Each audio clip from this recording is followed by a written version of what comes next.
The Master's Mysteries. Tales of Magical Mastery. Episode 118. Continuing from the previous episode, we were just discussing the two warriors below the cliff. One had defeated the Honesty Master, while the other was attacking Yi. However, Yi was still restrained at this moment, making it seem like he was at the mercy of others. Just then, a figure jumped down from the cliff top and landed right in front of Yi. The person was none other than Luo Sheng. He swiftly threw a punch, sending the warrior attacking outwards. While this issue was resolved, the situation for the Honesty Master was still perilous. Luo Sheng quickly threw a sword. The sword didn't stab the warrior but grazed his body, piercing into the rock wall, blocking his attack. The warrior was startled and turned to look. But as soon as he turned around, Luo Sheng had already rushed to him and delivered a powerful punch in midair. Luo Sheng's martial arts were meticulously taught by the Honesty Master, coupled with his extraordinary talent. His skills were extraordinary. Is Mo Xuangui getting bold, daring to act tough in front of me? However, being a young man, he couldn't help but feel proud after a successful strike. The warrior named Mo Xuangui had followed Du Xianjun for many years and was a loyal follower. Naturally, he wouldn't be scared off by Luo Sheng's words. With a flash of fierceness in his eyes, he charged forward again.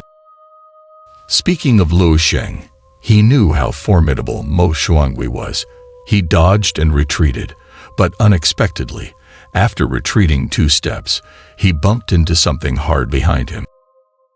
It turned out there was another ghost standing behind him. Seeing Luo Sheng bump into his arms, the ghost raised both fists and fiercely struck down.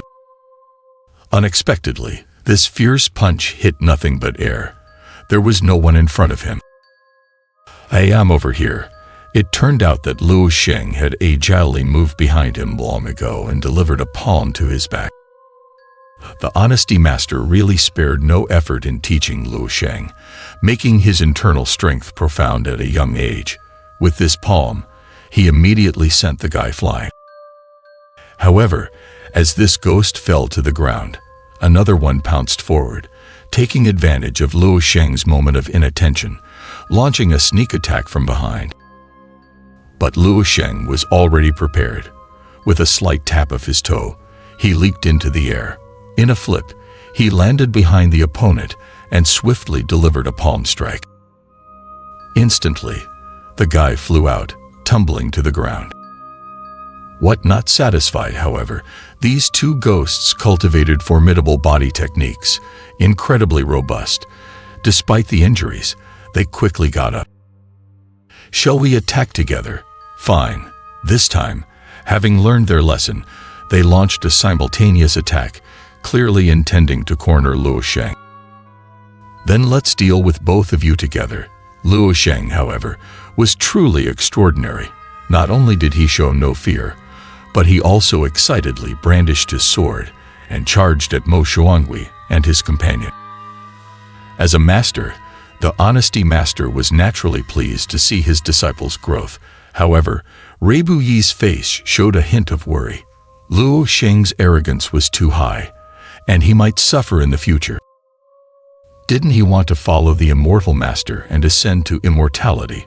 Moreover, since Luo Sheng wanted to fight, he did it cleanly. With a few swift sword moves, he cut Mo Xuangui and his companion in half. "I'll grant your wish."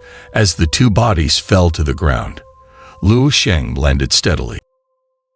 "Master, are you all right? Let me check on Reibu, Master. I'll try unlocking it."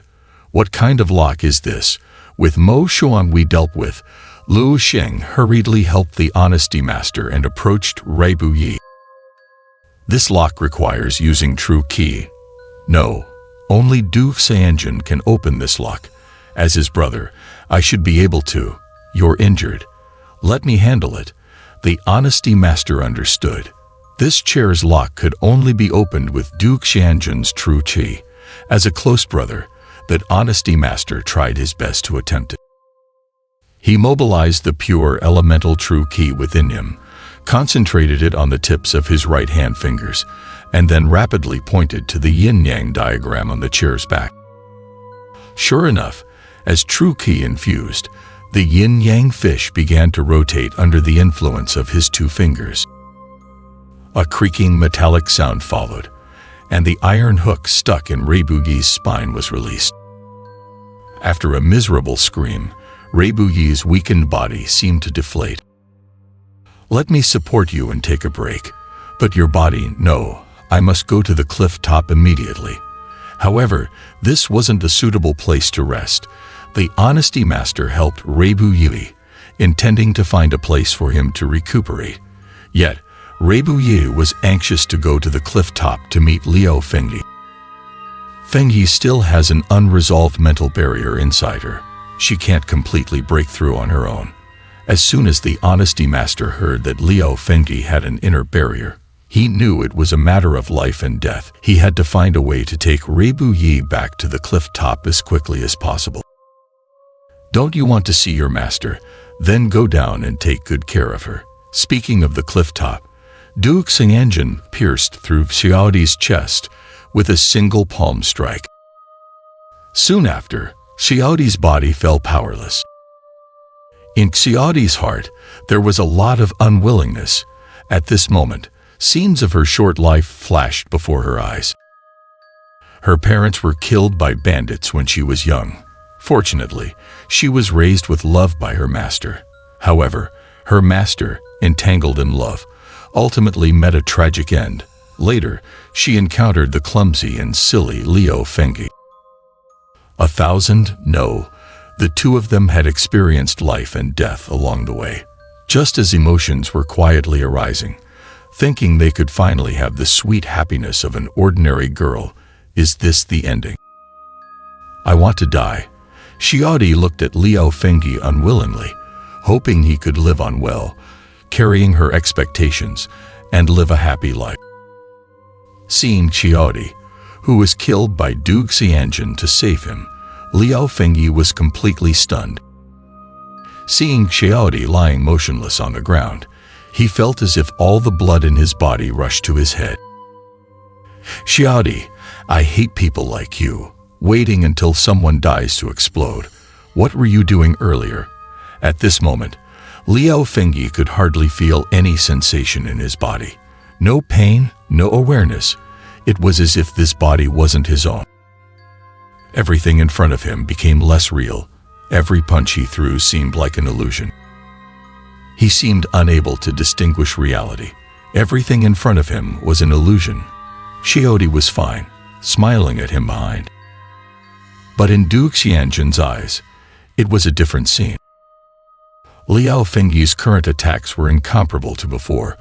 Almost every punch carried a strong kai. Moreover, the speed was so fast that it was impossible to evade. Du Xianjun was forced to retreat step by step, momentarily losing the ability to defend himself. His body was blasted into the mountain wall. Xiaodi, however, Liu Fengyi didn't have the intention to continue the pursuit. All his thoughts were on Xiaodi.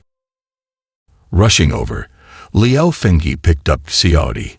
Covered in blood, Liu Fengyi's hands were trembling nonstop. He wanted to hold on, but there was a sense of powerlessness. "Don't be sad." At Liu Fengyi's call, Xiaodi slowly woke up. Seeing Liu Fengyi's tightly furrowed brows and pained expression, she gently comforted him. At this moment, the elderly Taoist also ran over. He wanted to console the two, but after opening his mouth for a while, he didn't know what to say. "What, Taoist, please take care of Xiaodi for me. I'm going to kill him." "Kill that bastard." Watching Xiaodi's life gradually slipping away, Liu Fengyi's heart was twisted like a knife. The raging anger naturally focused on Du Xianjun. At this moment, Du Xianjun stood up from the rubble. He understood that he couldn't delay any longer. Liu Fengyi had broken through another layer, and things were getting beyond his control. With a sinister smile, he summoned his weapon. He wouldn't allow anyone or anything to disrupt his grand plan. Those who stood in the way must all die.